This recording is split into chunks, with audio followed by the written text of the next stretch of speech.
de la véritable amitié. Le livre de l'Ecclésiastique nous dit au chapitre 6, les versets 14 et 16, « Un ami fidèle est un riche trésor. La découverte en est promise à ceux qui craignent Dieu. Le ciel vous le fit trouver au mari, ce précieux trésor dans Élisabeth, et en gratifia à son tour Élisabeth en vous donnant à elle pour amie. Vous nous offrez l'une et l'autre le modèle de la parfaite amitié, d'une amitié sainte et épurée de tout ce qui a coutume de corrompre les amitiés humaines. Une heureuse conformité de sentiments, mais de sentiments religieux, vous attacha à l'une à l'autre. La grâce et la vertu, c'est que vous estimiez dans Élisabeth et qu'elle estimait réciproquement en vous.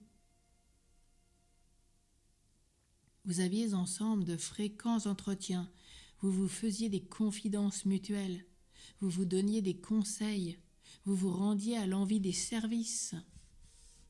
Mais toutes les marques d'amitié que vous vous donniez se rapportaient à un même intérêt, l'intérêt de la gloire divine.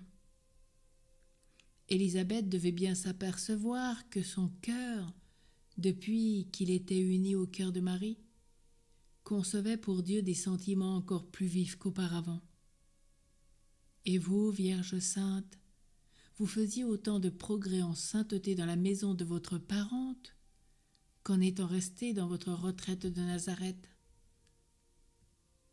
Contente de votre union, vous vous êtes séparés sans cesser de vous aimer.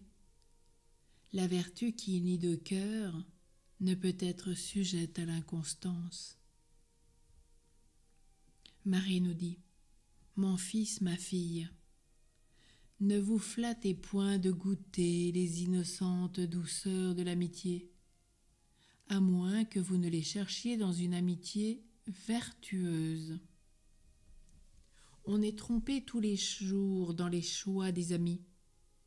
Il nous faut donner sa confiance qu'à ceux dont on connaît la fidélité et sur la religion desquels on peut compter. Vous trouverez assez de ces amis communs et ordinaires qui vous donneront des marques extérieures d'attachement, mais n'en attendez rien de plus. Ils seront amis quand ils pourront tirer avantage de votre prospérité. Si vous venez à en déchoir, ils cesseront de l'être. Ils chercheront à vous corriger des vices dont le déshonneur pourrait retomber sur eux-mêmes. Quant à ceux que le christianisme combat, mais que le monde favorise, ils seront les premiers à vous y porter. Apprenez ce que c'est que le véritable ami. Il aide dans les besoins, il console dans les peines, il éclaire dans les doutes, il conduit dans les affaires, il redresse dans les égarements, il anime surtout par ses paroles et par ses exemples à la pratique des devoirs.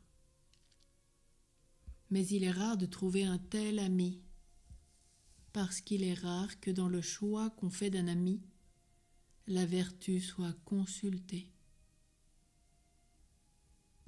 Aimez vous-même la vertu, et elle vous fera trouver un ami qui soit digne de vous, qui soit un autre vous-même. Bien des amitiés paraissent d'abord sincères et vives et finissent bientôt, parce qu'elles n'avaient uni que des vices. Faites autant que vous le pourrez de votre amitié un commerce d'édification, ou donnant à vos amis le bon exemple, vous le receviez d'eux réciproquement.